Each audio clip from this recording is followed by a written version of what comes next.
There was a time when one airline wasn't just flying planes, it was flying dreams. Its iconic blue globe logo, that was a promise of adventure, of luxury, of a world that was suddenly beautifully connected. This wasn't just a company. This was the unofficial flag carrier of America, a symbol of power, of progress. But here's the thing about empires built in the sky. They can fall to earth with a truly devastating force. And on December 4th, 1991, after 64 years of shaping history, Pan American World Airways was just gone. Practically overnight. So how? How could the most powerful, the most glamorous airline in the entire world just disappear? Well, the answer, it's a story of incredible ambition, a perfect storm of crises, and a fall from a height you can barely even imagine. And our story starts not with some faceless corporation, but with one man's singular, absolutely audacious vision. Back in 1927, there was this young pilot, Juan Trippe, and he saw a future that literally no one else could. See, he wasn't interested in just flying from one city to another. No, he wanted to build an aerial empire that stretched across the entire globe, linking continents, connecting cultures.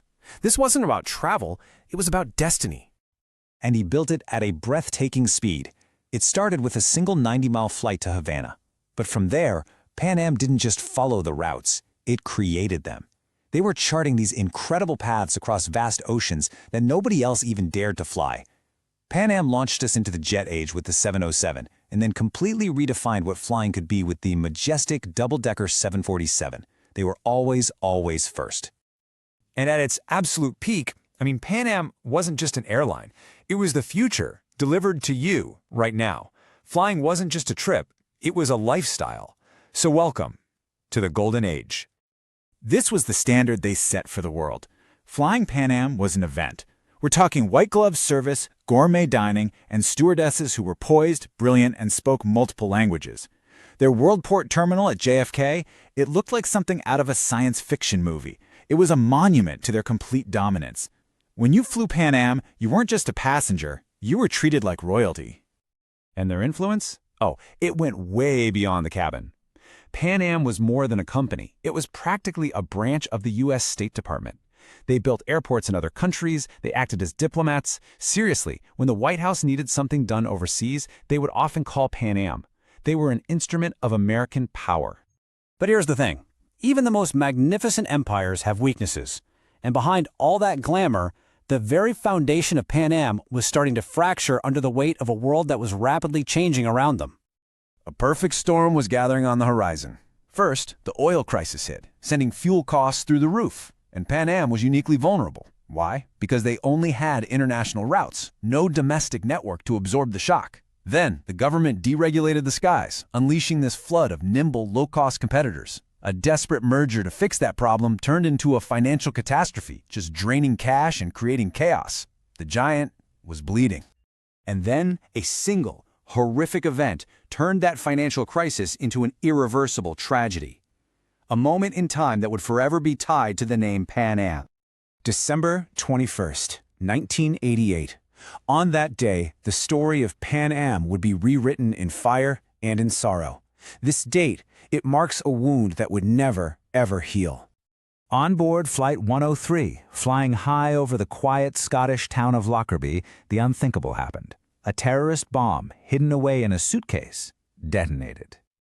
259 people on board and 11 more on the ground. 270 lives just gone in an instant. You see, the attack didn't just destroy a plane. It completely destroyed the public's trust. As stories of security failures came out, passengers became terrified to fly that blue globe. The financial bleeding became a fatal hemorrhage. This was the blow, the one from which Pan Am would never get up. All of that power, all that history, it couldn't stop what was coming. The final years were just a slow, painful dismantling of a once unbeatable empire.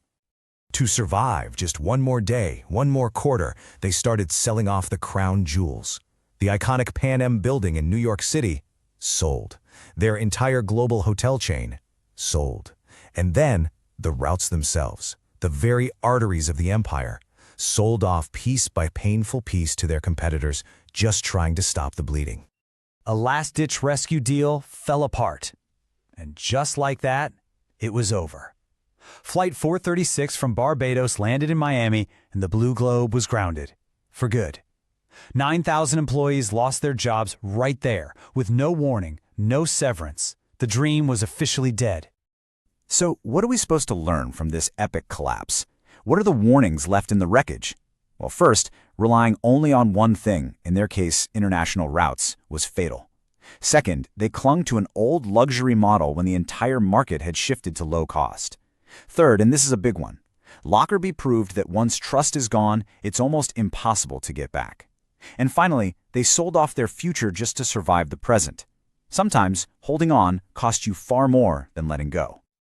And this quote, it just perfectly captures the heart of their downfall. Pure hubris. Pan Am was a legend, an institution, and they believed their own myth. But in the real world, legacy means nothing if you can't pay the bills. That beautiful blue globe, it was just a logo. It wasn't a shield.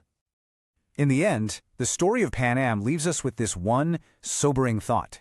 It teaches us that nostalgia doesn't sell tickets, and that in the brutal, unforgiving skies of business, even the greatest empires can just vanish into memory. Because in the end, gravity always wins.